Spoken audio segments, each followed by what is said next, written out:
Alright, so I just got finished watching The End of Oak Street at like some really trashy movie theater. But anyways, there is a spoiler warning, so if you don't want any spoilers and you haven't seen the movie yet, click off. I'll give you 3 seconds.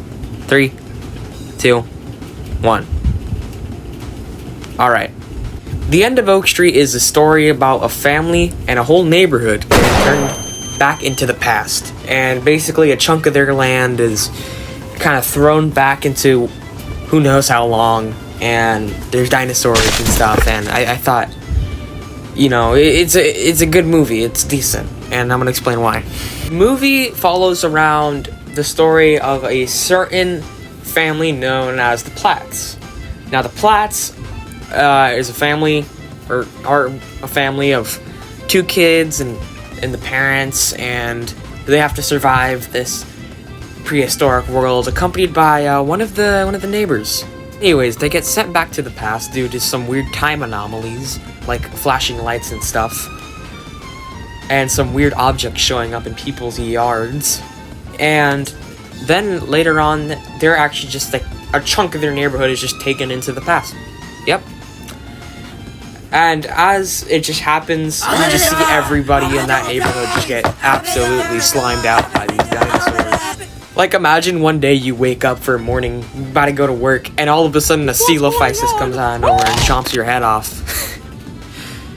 Okay, so anyways, after that, they have to survive this world of dinosaurs, and they end up doing pretty good at the start until there's a scene where the Allosaurus comes out of nowhere, which I think was just a reused model from the Jurassic World series. And it ends up killing the dad and everybody else, and it was pretty dark.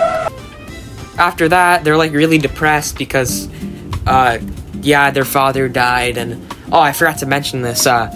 Before that, the mother and the father stumble across 2 Brachiosauruses doing the things, and he takes a photo, or the wife takes a photo, and the husband, is in the photo, and it's like a lasting memory. But I feel like this all went up, and especially when the dad came back at the end because of time travel stuff, I feel like that was not really kind of necessary if he was going to come back anyway. It was pretty heartwarming seeing the father come back and not even know what's going on, and because they're in the past. Anyways, on to the dinosaurs that are seen in the movie. There's a lot of interesting designs. You have your Coelophysis, a little bit of a Deinonychus, maybe. I get a bunch of prehistoric wildlife like Brachiosaurs, Stegosaurs, and then Ankylosaurus that gets flying, and some pretty big turtles. Yo guys, I think my turtle's in the End of Oak Street. We see Spinosaurus show up in a little scene, and also Allosaurus, which ends up killing the father, like I said before. The movie also apparently has some connections to the Cloverfield franchise, as there's been talk about how, it's connected to Cloverfield because of this reason and all that. Like, apparently it's some weird, coincidence or something. They talk about it in, Cloverfield Paradox, where it's like, oh yeah, a bunch of time anomalies happen, and there was, a scene where, 6 blocks got destroyed or something, and they think it's, a connection between the End of Oak Street and Cloverfield. I mean, I could see it, but I'm not sure what the writers have said about it, so... a lot of people said that the End of Oak Street was using a bit of AI, so...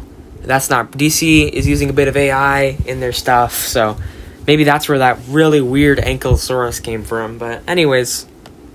And yeah, that's my take on the End of Oak Street. I thought it was pretty interesting, pretty cool and all that, but anyways, I'm gonna go now. Bye-bye.